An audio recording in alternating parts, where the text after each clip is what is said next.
이 새벽 하나님께서 우리에게 주시는 말씀은 누가복음 23장입니다. 누가복음 23장 33절에서 49절까지의 말씀입니다.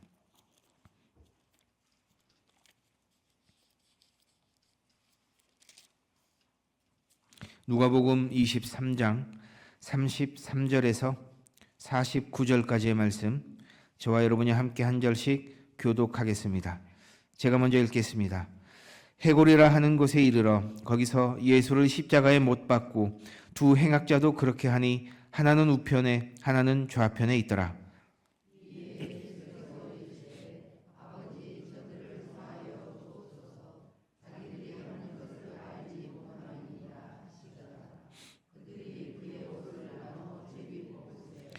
백성은 서서 구경하는데 관리들은 비웃어 이르되 저가 남을 구원하였으니 만일 하나님이 택하신 자 그리스도이면 자신도 구원할지어다 하고,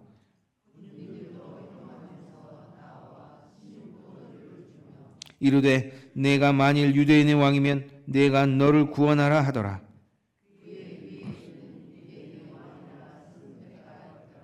달린 행악자 중 하나는 비방하여 이르되 내가 그리스도냐 아니냐 너와 우리를 구원하라 하되,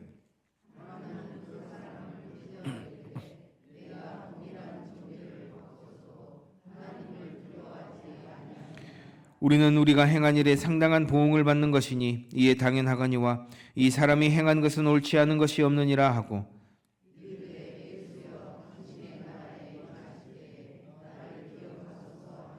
예수께서 이르시되 내가 진실로 네게 이르노니 오늘 내가 나와 함께 낙원에 있으리라 하시니라.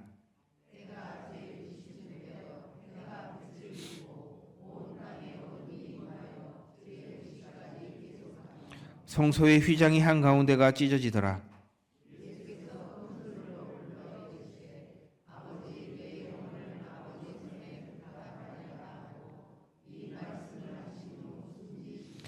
백부장이 그 된 일을 보고 하나님께 영광을 돌려 이르되 이 사람은 정령 의인이었도다 하고,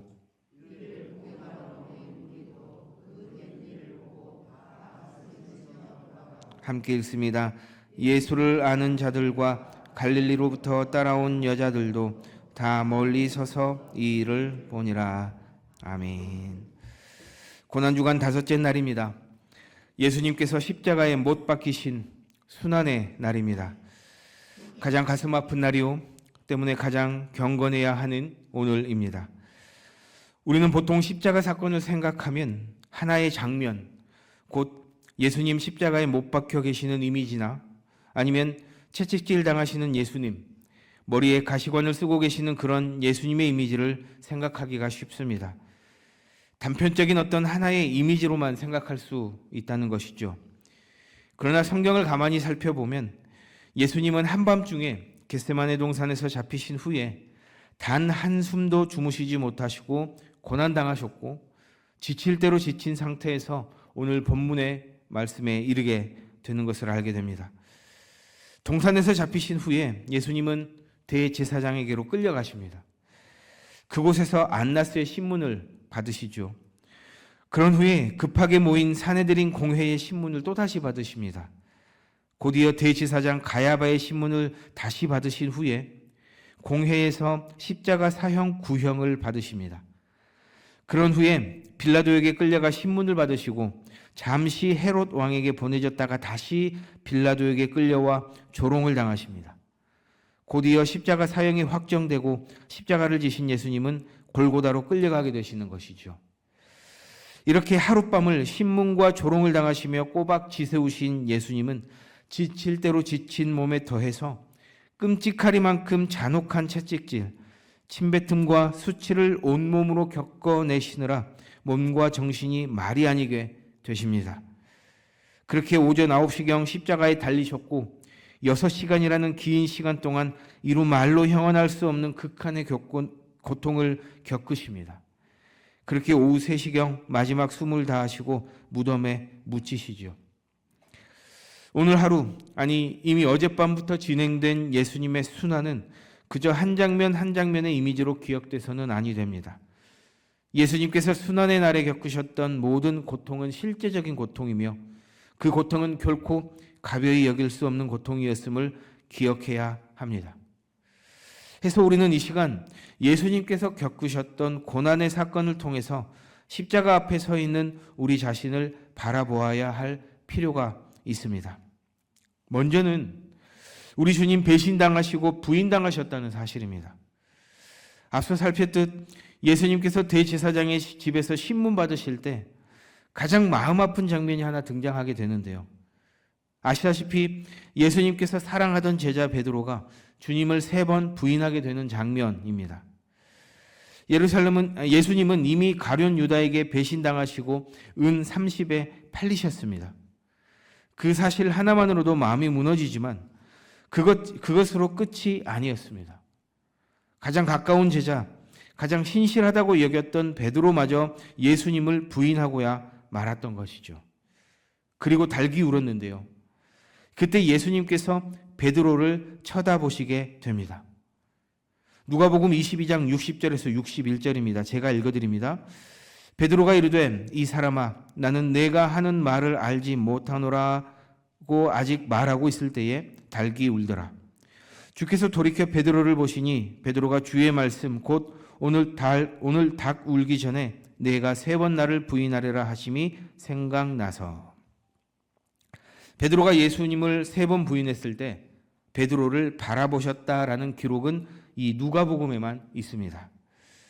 차라리 눈이 마주치지 않았으면 모르련만 마주친 이상 이 장면은 굉장한 마음의 울림을 줄 수밖에 없습니다. 예수님의 눈빛을 바라보는 순간 얼마나 자기 자신이 미웠겠습니까? 얼마나 부끄럽고 또 얼마나 수치스러웠겠습니까?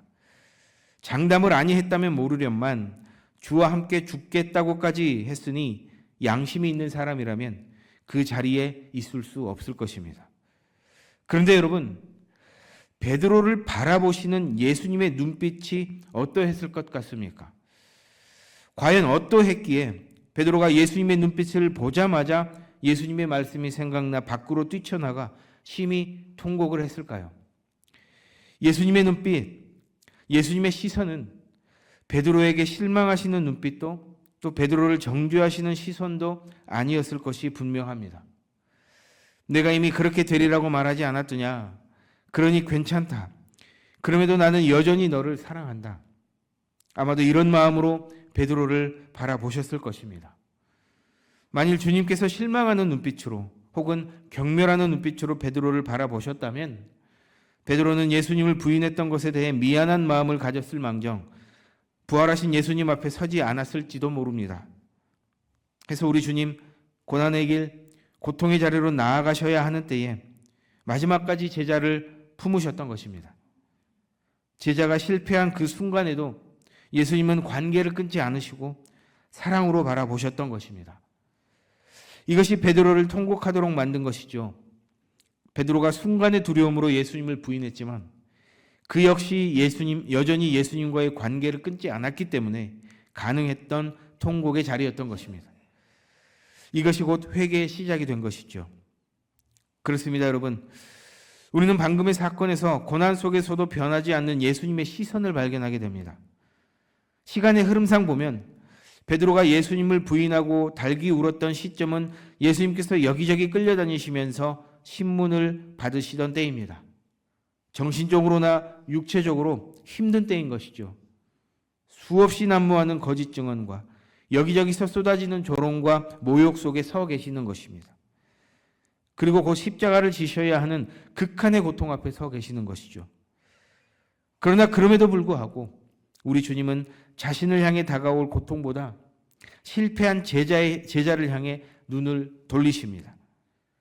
자신은 더 큰 상처를 입고 계심에도 불구하고 당신은 더 아픈 배신을 당하셨음에도 불구하고 우리 주님은 끝까지 당신의 사람을 사랑의 시선으로 바라보시는 것입니다. 그렇습니다, 여러분. 우리 주님은 고난 가운데서도 우리를 바라보고 계십니다.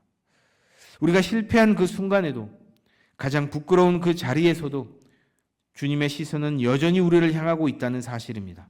그러시면서 우리를 부르십니다. 돌이키고 돌아오너라. 나는 아직 너를 포기하지 않았다. 간절히 부르십니다. 여러분, 예수님의 그 시선, 따스한 눈빛을 피하지 마시기 바랍니다. 그 시선을 마주하시기 바랍니다. 왜입니까? 그 눈빛 앞에 서는 것이 곧 회개의 시작이요 또 회복의 시작이기 때문입니다.